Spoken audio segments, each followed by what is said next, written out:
Cherifla lajɛbagaw o ni Cherifla kanubagaw an ka foli b'aw ye ka bɔ yan nɔ fo aw sigiyɔrɔ aw mun tɛ ɲina an b'a fɔ ye aw ni ce aw ni baraji aw ka tulo madali la an bɛ aw bisimila an ka bi jɛmukan in kɛnɛ kan mun tɔgɔ ye ko sans langue de bois ye aw ka jɛmukan ye mun ye weleli bila maa dɔ ma mun tɔgɔ Musa Umar Jawara bɛɛ b'a a wele ko Bathy de ye an ka bi maa a welelen ye nka jɛna an ka ɲininkaliw tɛnku Bathy la ne ni jɛɲɔgɔn dɔ ye bi jɛmukan labɛn an y'a labɛn ale bɛ bɔ Eko de yɔrɔ ale ye journaliste ye a tɔgɔ ko Sako i bisimila. Bismillah. E ka kɛnɛ? Alhamdulillah me bona fleba be fo. Aywa an bɛ sɔrɔ ka a fɔ an ka maa welelen ka a bisimila ani yantuma i bisimila an ka nin kɛnɛ kan Musa Umar Jawara di Bathy bɛɛ b'a f'i ma ko Bathy i ni ce i ka nin weleli na. Assalamu alaikum awra ni ce. Aywa jɛna an ka an da don ɲininkaliw kunbabaw la an ye fɛn dɔ labɛn bi mun bɛna kuma ye an ka maa welelen kan jɔn de don a bɛ bɔ min a bɛ mun de kɛ ayiwa an bɛ fɛ ko o ja in ko o yira aw la sisan nɔ mɔgɔ min b'a walawala o ye Kafunɛ Bathy ye. An ka bi mɔgɔ welelen ka na sans langue de bois jamukan kɛnɛ kɔnɔ o ye Musa Umar Jawara ye ni bɛɛ lajɛlen ko a ma ko Bathy. A si bɛ t'i jɔ san 42 la a ye furu kɛ denbayatigi don den 4 b'a bolo. Bathy ye sɔrɔ bosonbaga ye opérateur économique don wa a bɛ caman sidɔn politiki ko binakun kan. Musa Umar Jawara Bathy don tɛmɛnenw na a ye conseiller municipal ya kɛ Bamako sigida fɔlɔ mairie kɔnɔ san 2004 ani san 2009 kuntagala kɔnɔ. A kɛra conseiller ye Bamako mairie ba fana kɔnɔ ka taa san 2007 la ka taa bila san 2013 la a kɛra wasaden ye Mali jamana wasabulon kɔnɔ fanga ɲini jɛkulu sinidi faso yiriwatɔn cɛbɔ kun don. A sigira denmisɛnw ka baarako commission ɲɛmaaya fana kunna wasabulon kɔnɔ ka tɛmɛ. Musa Umar Jawara n'u ko a ma ko Bathy fanga ɲini jɛkulu sinidi faso yiriwatɔn ɲɛma dankan kun don fo ka n'a bila san 2000 ani san 18 waatiw la ni a y'a jɔyɔrɔ bila ka bɔ fanga ɲini jɛkulu sinidi kɔnɔna na ni ka sɔrɔ ka labana k'a yɛrɛ tɔgɔla kulu sigi sen kan u ko o kulu in ma ko mouvement politique Mali émergence. Hatɛ ayiwa an bɛ tila ka a fɔ an ka maa welelen ka a bisimila an ka nin jɛmukan in kɛnɛ kan n'a tɔgɔ ko Bathy i bisimila tuguni an bɔra ka fɛn mun lajɛ sisan nɔ est-ce que fɛn wɛrɛ b'a jɛ? An bɔra ka mun lajɛ sisan foyi t'a jɛ. A y'aw ka weleweleda kɛ kuma minnu fɔra a la a bɛnna kojugu. A bɛnna. Ayiwa ɲininkali fɔlɔ k'i to conseiller la Bamako commune fɔlɔ la i ye baara jumɛnw de kɛ maa bɛ se ka fɔ minnu kɛra bolomadayɔrɔ ye commune 1 mara kɔnɔ. Ɲininkali diyara an ye maa ni sigida maaw ye u ka danaya da i kan i bɛ wele ka na k'i tɛgɛ don jɛkulu baara de la. Anw kɔni danaya dalen y'an kan an y'an bolo don baara in na mun taara jɛya ta fan na mun taara kɛnɛya ta fan na an y'olu kɛ an ye fɛn fɛn ye ɲamacɛ ye pour que dɔ bɛ se ka bɔ sosow ni degun na cogo min an balimaw kan an y'an tɛgɛ don baara la. Farikolo ɲɛnajɛ o ka di jeunes ye an ye dɔ kɛ o fana la an ka centre de santé minnu bɛ yen an ye furaw d'u ma kɛnɛya ta sira la donc an y'olu baara ninnu kɛ k'a walawala kosɛbɛ k'a s'a dan na. Sako ɲininkali dɔ b'i bolo ka tɛnku Bathy la? Baasi tɛ commune fɔlɔ a sigidalamaw kɔni u hakili tora i ka wale ɲuman caman na maaw dɔw fɛ k'i haminanko ye i ka commune ka ɲɛta ye sabu san 2000 ani san 12 waatiw la i ye ɲamancɛ mobili dɔw di commune ma ka jigitugu baara caman wɛrɛ kɛ. Ayiwa i bɛ se ka a fɔ an ɲɛna wa o nafolo o sɔrɔla cogo jumɛn na e bɛ mun de kɛ walasa k'i ɲɛsin nin baara ninnu ma? Sako i ka ɲininkali diyara an ye parce que anw ka baara in fɛnɛ na an ko k'an b'a yira mɔgɔw la k'a fɔ politiki tɛ baara ye. N'i bɛ politiki kɛ il faut k'i ka fɛn de kɛ kɛrɛfɛ pour que i ka politiki bɛ se ka sinsin i bolo parce que faso musaka i tɛ se k'o ta k'i b'o kɛ k'a kɛ musaka wɛrɛ ye. O kun t'a la anw ye présentation na a fɔra cogo min na anw ye opérateur économique ye ala ye société baara yɔrɔ dama kalifa an na donc o nafolo seginw kɔnɔna la o de b'a to an bɛ se ka ni action caman kɛ n'o ye jɛya nɔgɔ kɛlɛli ye ani kɛnɛya lakanani ye donc musaka nunu u caman bɔra yen ne dɛmɛbagaw b'i bolo wa minnu b'i bilasira dɛmɛbagaw bɛ n bolo hakilina la parce que n'i y'a mɛn i bɛ baara kɛ fɔlɔ il faut que hakilina de ka na donc dɛmɛbagaw bɛ hakilila la musaka ko ye n yɛrɛ de ye mais dɛmɛbagaw kɔni hakilina o baden bɛ yen ne bɛ fɛ ka I ka walawala ɲɛ halisa n'o y'a sɔrɔ nafolo sɔrɔ cogo wɛrɛ b'i bolo mun sera ka to I sera ka maaw dɛmɛ olu baara ninnu na. n y'a fɔ n ko dɛmɛbaga b'an bolo parce que n'an bɛ fɛn wɛrɛ kɛ an b'a fɔ mun ma ko partenaires partenaires olu b'an bolo parce que ni I kɛra jamana ɲɛmɔgɔ ye n'i kɛra opérateur économique ye I sen a ka ca I bɛ taa yɔrɔ caman o yɔrɔ caman na I ni maaw bɛ sigi aw bɛ kuma surtout an bɛ jamana minnu na I bɛ hakilina in ta o la n y'a fɔ n ko hakilina de y'a bɛɛ ye minnu mana hakilina ɲuman d'i ma ka s'i ma ka fɔ karisa an kɔni ni degun b'an kan dɛ an b'a kɛ cogo di mɔgɔ kelen tɛ se ko la opérateur économique kelen tɛ se ko la u bɛna hakilina dɔw da ne kɔrɔ a bɛ se ka kɛ n kelen tɛ s'a kɔrɔ donc n bɛ laɲini kɛ n teri minnu bɛ jamana kɔ kan olu b'olu wele n b'a fɔ nin degun b'anw kan an b'a dilan cogo di an bɛ fɛɛrɛw tigɛ musaka caman fana bɛ na o sira fɛ jɛkulu min bɛ sariya taabolo kɔnɔ ni mun ɲɛsinen bɛ denmisɛnninw ka baara kow ma e kɛra o ɲɛmaa ye ayiwa ka taa san 2007 ka na san 2013 ma I sera ka ko kura jumɛn de kɛ denmisɛnninw ka baara yiriwali la I ka o ɲininkali fana diyara n ye parce que an kɛlen ye wasaden k'an ka taa bulonba kɔnɔ an taara bon maaw bɛ fili dɔ kɛ an ka jamana kɔnɔ mɔgɔw bɛ maires ni députés ka baara ɲagami député ka baara o ye ka taa de sariya bulon kɔnɔ ka sariya voter bon ani ka gouvernement o bɛ baara mun na k'a lajɛ aw ye fili don nin na fili bɛ nin yɔrɔ la donc anw talen an ye ala y'a kɛ ne garisigɛra commission a bɛ fɔ mun ma ko commission jeunesse emploi sport ani femme u y'o ɲɛmɔgɔya di ne ma san 4 kɔnɔ n y'a yira k'a fɔ n bɛna n ye loi dɔ ta pour que parce que an ye weleweleda kɛ an y'a ye denmisɛnninw u sɛgɛnnen don n'i y'a mɛn I bɛ baara ɲini il faut k'i ka gafe dɔ de yira n'a bɛ fɔ o ma ko CV CV in yɛrɛ dilanni denmisɛnninw bɛ sɛgɛn mun k'a dilanni na mɔgɔw t'a dɔn parce que il faut i ka taa cyberw la tuma dɔ la wari tɛ k'i kun hali k'a saisi donc an ko n'an ye diplôme ta comme a bɛ kɛ caisse de retraite la cogo min an bɛ an ka na ni biométrie ye ka denmisɛn bɛɛ identifier master bɛ mun bolo o BTS bɛ mun bolo o ka u fara ɲɔgɔn kan ka informatiser I bɛ taa ni 2000 de ka kan o ka d'i ma ni 1000 de ka kan o ka d'i ma parce que n'i y'an ka jamana ta bi denmisɛnnin minnu bɛ yen n'u tɛ baara la denmisɛnninw yɛrɛ tɛ bilen parce que I b'a sɔrɔ san 20 25 30 yɛrɛ 40 dɔw bɛ yen u tɛ baara la mais o jɔyɔrɔ don o don I fa n'i ba bɛ wuli u ɲɛ b'i la e tɛ foyi la e bɛ k'i fa ka to dun don o don a fana a bɛ mɔgɔ jigila misɛnya donc an y'a ye n'o hakɛ kun bɔra ka di denmisɛnninw ma même n'u ma baara sɔrɔ u b'a dɔn jamana mago b'u la parce que u fana bɛ t'u jɔ kalo mana sa ka hakɛnin ta ka na fɔ ma 1000 filɛ nin ye n ka hakɛnin ta o 1000 filɛ a y'o fara nasɔngɔ kan 1000 dɔn essence bɛ kɛ jakartaw la u bɛ taa u ka baara ɲiniw na u bɛ t'u ka CV dilanw na o loi ne de nana n'o ye assemblée kɔnɔ ka proposition de loi kɛ o sariya kisɛ in a ye sira sɔrɔ wa o sariya kisɛ ma sira sɔrɔ parce que hakilina jiginna ni député ye sariya ta gouvernement b'a lajɛ ni sariya in a musaka ni gouvernement bɛ s'a kɔrɔ n'u b'a fɔ ma ko incidence financière en son temps Iban Ndiaye de kun ye ministre de l'emploi ye a kɛra mankanba ye parce que u ko loi in ka ɲi kojugu ko mais ko gouvernement tɛ s'a kɔrɔ alors que loi in dilantɔ anw kun ye a musaka kan ka bɔ cogo min société minnu kun an kun y'o bɛɛ o sɛbɛn a loi in kɔnɔ mais o fana ye politique ko ye o la an b'a ɲini jeunes fɛ an ka caya wasaden bulon kɔnɔ parce que n'an kun ka ca o don Bathy ka nin hakilinata in député caman kun bɛ se k'i ca k'i jɔ k'a imposer gouvernement kan mais ne kelen de kun don donc a bilala ten mais n'ala sɔnna a ma an bɛ baara kura minnu na ni ala y'an garisɛgɛ don o la denmisɛnw k'u hakili latigɛ Mali kɔnɔ loi in a bɛna taa wa bɛɛ b'i ka musaka sɔrɔ n'ala sɔnna tagalen ɲɛfɛ an da bɛna se olu kumabaw bɛɛ ma ɲininkali dɔ b'i bolo ɲininkali bɛ hali bi an bɛ to politiki binakun kan sabu Bathy yɛrɛ ale kun ye samasenba ye Sireli faso yiriwatɔn kɔnɔna na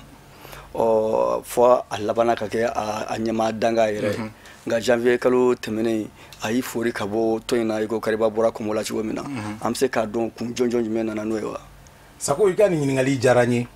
mais ɲininkali b'a to n bɛ hakili jigin kɛ Sinidi faso yiriwatɔn tɔndenw n b'u fo a muso n'a cɛ a n'a denmisɛn n'a makɔrɔba parce que n'i y'a mɛn Bathy bi Sinidi don u ye danaya ta ka da ne kan ne kɛra parti mɔgɔ ye n kɛra parti député fo ka se bi ma mais jamana bɛ gɛlɛya mun kɔnɔ bi gɛlɛya in talen bɛ ka se hali fanga yɛrɛ sinsinberew ma donc gɛlɛya in donna tɔnw kɔnɔ manifin n'i bɛ ko fɛnɛ la i kan ka hakili jagabɔ kɛ n bɛ gɛlɛya kɔnɔ n bɛ bɔ a kɔnɔ cogo di o hakili jagabɔ de nana an y'an sigi k'an miiri an ko sinidi kelen tɛ se bilen an bɛ fɛn de kɛ sisan sinidi tɔndenw yɛrɛ bɛ se ka lafiya cogo min an sinsin bere y'an ka militant minnu ye an bɛ se k'u caya cogo jumɛn ni hakilinataw ni mɔgɔkɔrɔw ye parce que n'i ye an ka tɔn ninnu ta ani anw ye tɔn kura minnu dilan u taabolow tɛ kelen ye parce que gɛlɛyanin dɔw b'anw bolo n'i bɛ tɔn kɔnɔ parce que tɔn ɲɛmɔgɔ kelen don tɔn hakilinata dɔw don n'i ko k'i b'i firifiri cogo dɔ la i bɛ gasi kɛ donc o de la an ye hakilinata kura in ta k'a essayer ka fɛn kura initier mais o kɔrɔ tɛ k'a fɔ ko an ye walan sɛmɛ dɔrɔn komi an b'a mɛn tuma min na nata kama a ye walan sɛmɛ nin ma a n'o ka jan mais an ye hakilina wuli de kɛ ne kelen tɛ an ka ca k'a ye k'a fɔ an yɛrɛ bɛ se k'an ka tɔn in dɛmɛ cogo di tɔn in dɛmɛ ni an bɛ se ka Mali dɛmɛ cogo di donc o de nana ni dɔnsen kura in ye n'an b'a fɔ o ma Mali émergence sinon basi foyi tɛ ni sinidi denw cɛ n b'u fo an ka di wa sini bɛ ja ka tɛmɛ bi kan n'Ala sɔnna a ma o b'a jira k'a fɔ sikafo de ma se ka labɛn sinidi kɔnɔ walasa a ka se ka nin hakilina in lawaleya a kɔnɔna na o de y'a to aw bɔra kɛrɛfɛ k'a ka tɔn in sigi wa hakilinata in n'an ka gafe ninnu n'an ko k'an b'a bila a bɛ komi n'an taara an ka taa lajɛ kura kɛ n'an b'a fɔ o ma congrès ani convention o fana y'a gɛlɛya wɛrɛ de ye o de la n ko n ko tɔnw kɔnɔ sariya dɔw de b'a kɔnɔ donc il faut que an ka sisan an k'an cari de ka mɔgɔw to yen u k'u hakilinata fɔ ɲuman bɛ se ka taa la cogo min mais n'i ko ka mɔgɔw to yen k'u hakilinata fɔ ni i y'u to mɔsɔnni cogoya dɔ la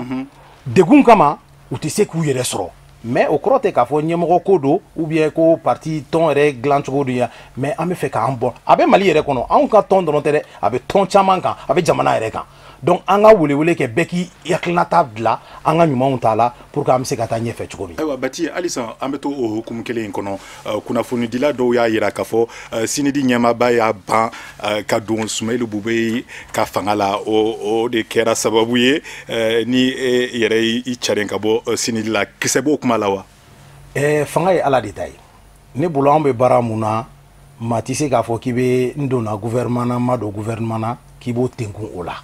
o y'an ka kibaruya lasinaw ka kuma ye mais n'a bɛ se ka jamana nafa o kibaruya sugu bɛ se ka jamana nafa ne bolo a bɛ se ka fɔ mais anw ka laɲini t'o ye gouvernement don o gouvernement tɛ o Bathy ye aw yɛrɛ ka yirali la sisan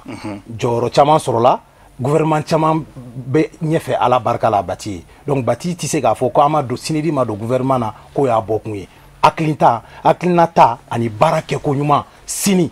maliyɛnw ye o de y'an bila nin na gouvernement ko a n'o ka jan kisɛ t'a la kuma mana fɔ kuma b'a fɔbaga de ye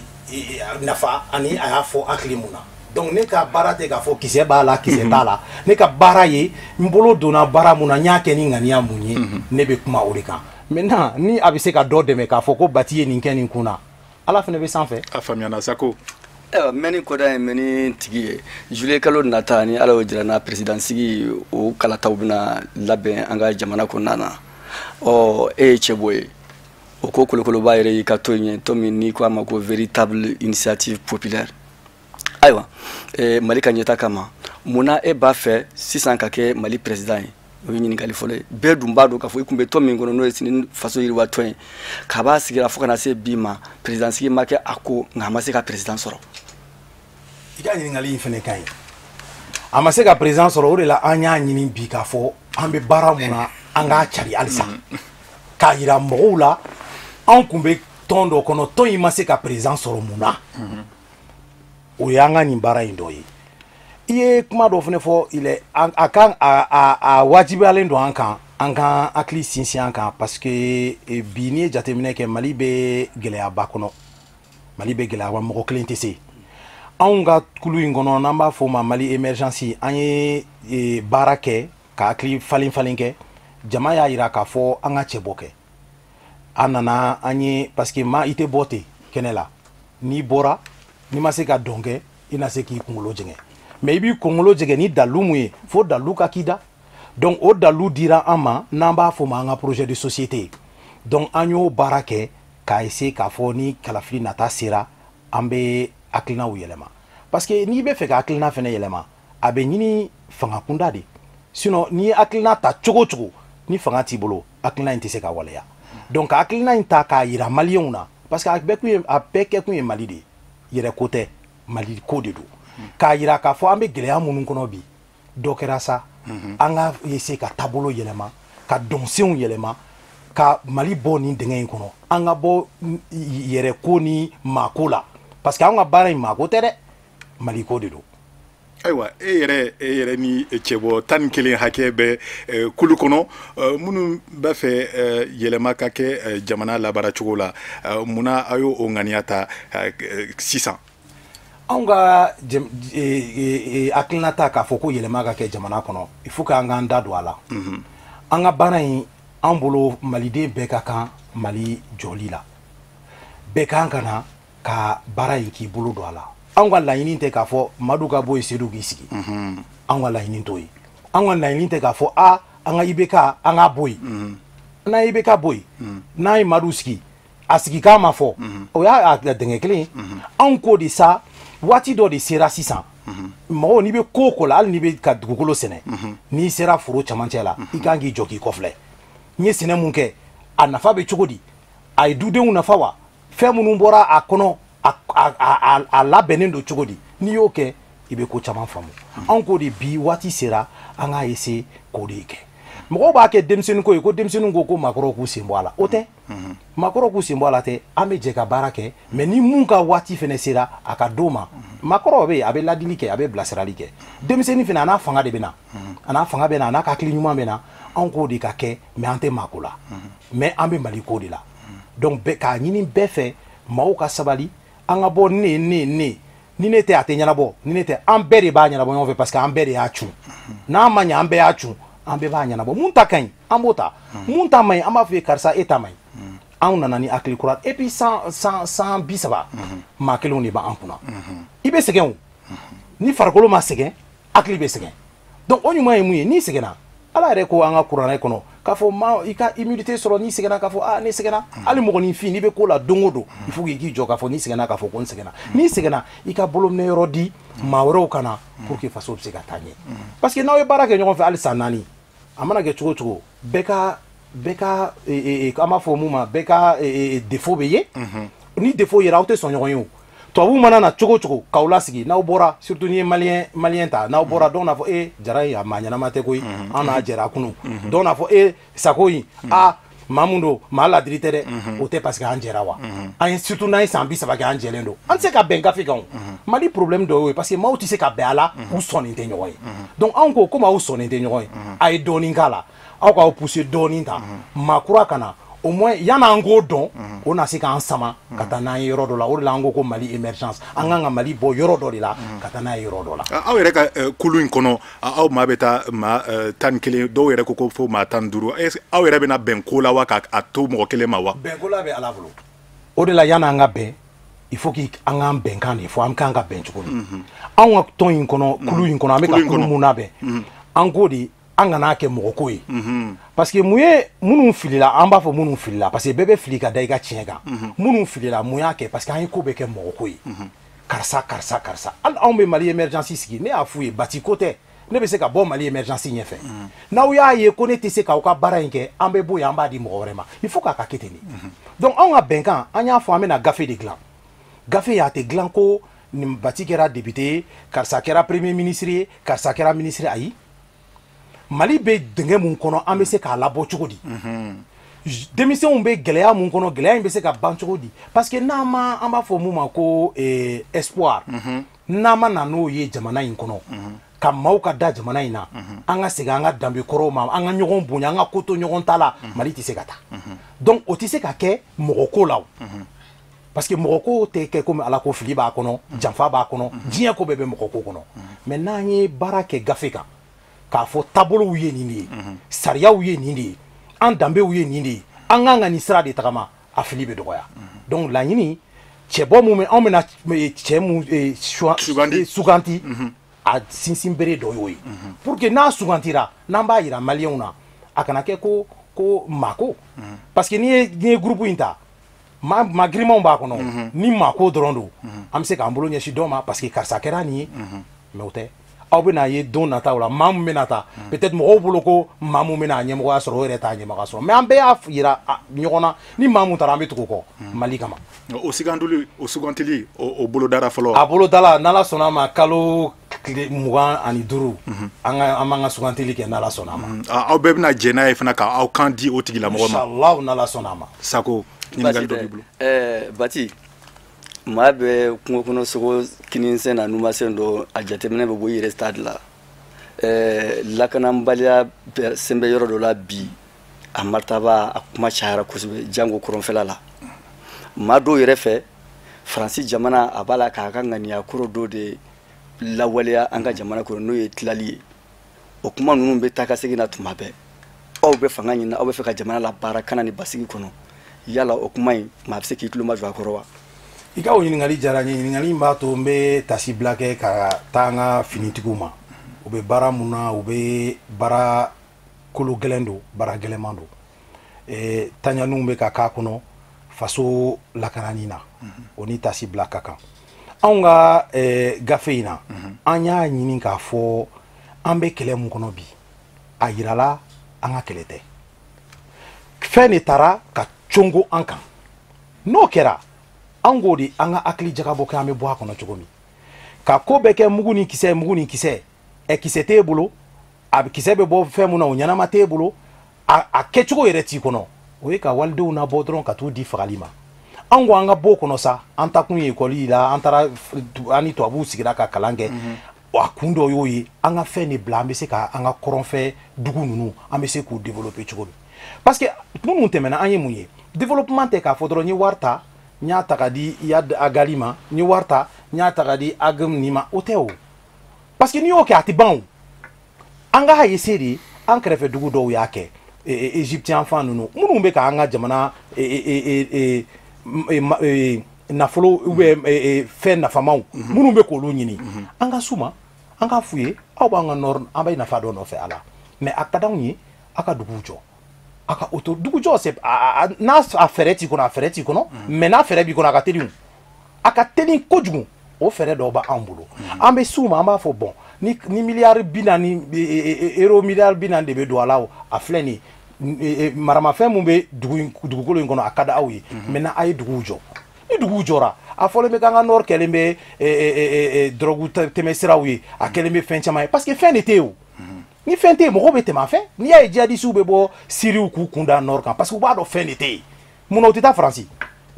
munna u tɛ camion a ma fɔ ko djihadiste tɛ yen djihadiste bɛ yen attentats bɛ ka kɛ mais est ce que u b'u ka pick-up n'u ka fɛnw ta k'u kun da yen kan parce que mɔgɔw bɛ ni yɔrɔw dayɛlɛ la ni jamana développera ni dugu kɛra ye sociétés ka taa kɛ yen an bɛɛ ka yɛlɛma ye an denw di ɲɔgɔn ma mais a caman bɛ nɔgɔya o fɛɛrɛ an kan k'o fɛɛrɛ de tigɛ fɛɛrɛ de kan ka tigɛ diɲɛ ko bɛɛ la yanni an k'an b'an kɛ guerre kan guerre mun solution t'an bolo don o don an bɛ su don na don o don saya bɛ ka kɛ. voilà o siratigɛ de la n bɛ fɛ k'a dɔn sisan Mali kɔni a bɛ gɛrɛntɛ de kɔnɔ bi a bɛ komi a tɛgɛ fila siri bɛ k'a da a kɔ a yɛrɛ tɛ se k'a yɛrɛ bɔ dɛmɛbaw de bɛ a la jɛɲɔgɔnw de b'a la bi Mali n'a jɛɲɔgɔn ninnu bɛ ka baara kɛ cogo min na baara bɛ ka kɛ kɔnɔnajɛya kan wa. n'i ma kɛ baarakɛyɔrɔ la i tɛ mɔgɔw ka kɔnɔnajɛya ko i tɛ se ka i da don o kuma la an ni Faransi ka jɛkɔrɔba don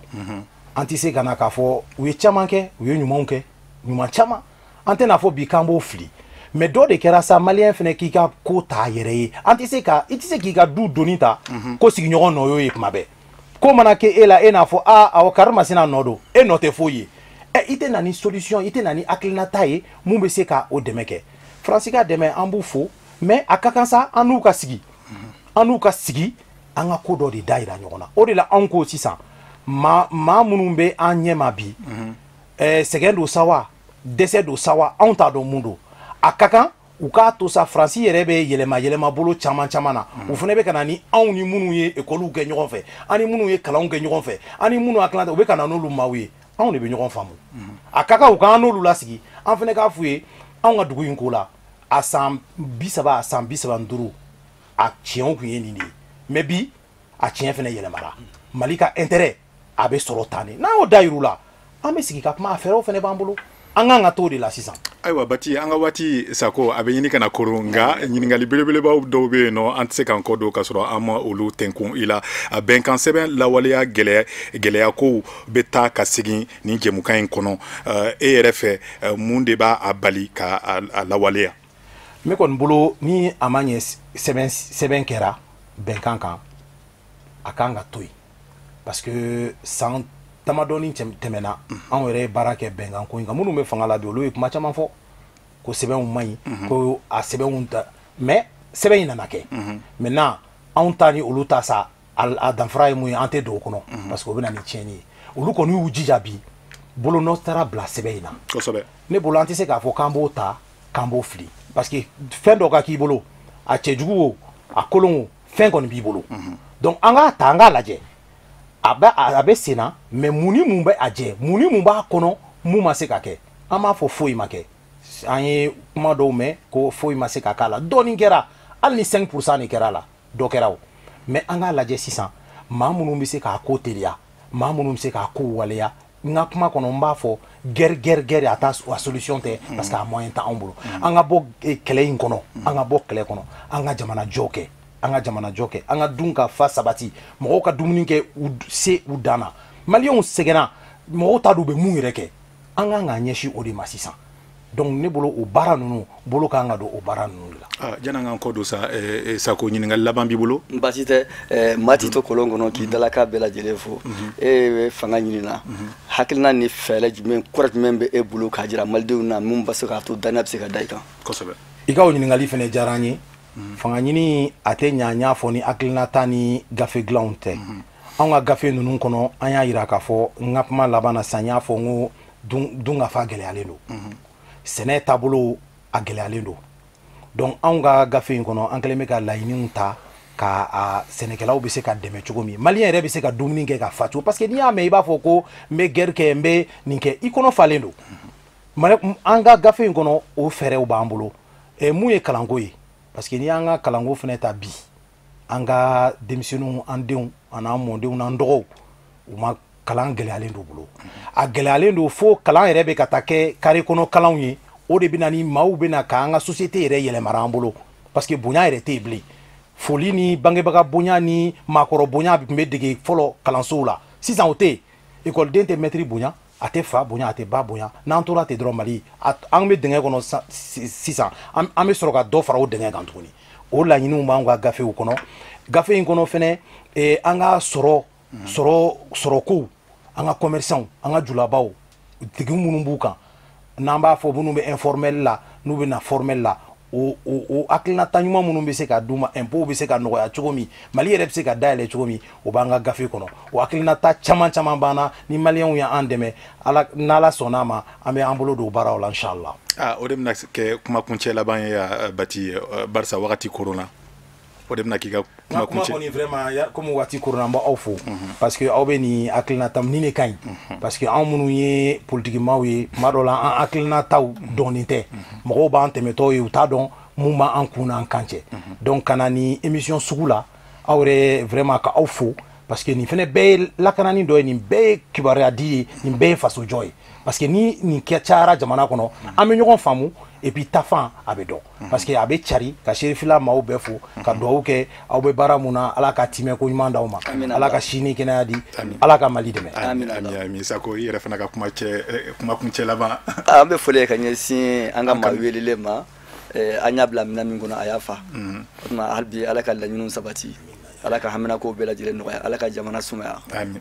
o de bɛna dan sigi an ka bi jɛmukan in na mun tɔgɔ sans langue de bois an bɛ segin k'a fɔ ye aw ni ce aw ka tulomadali la aw k'an bɛn siɲɛ wɛrɛ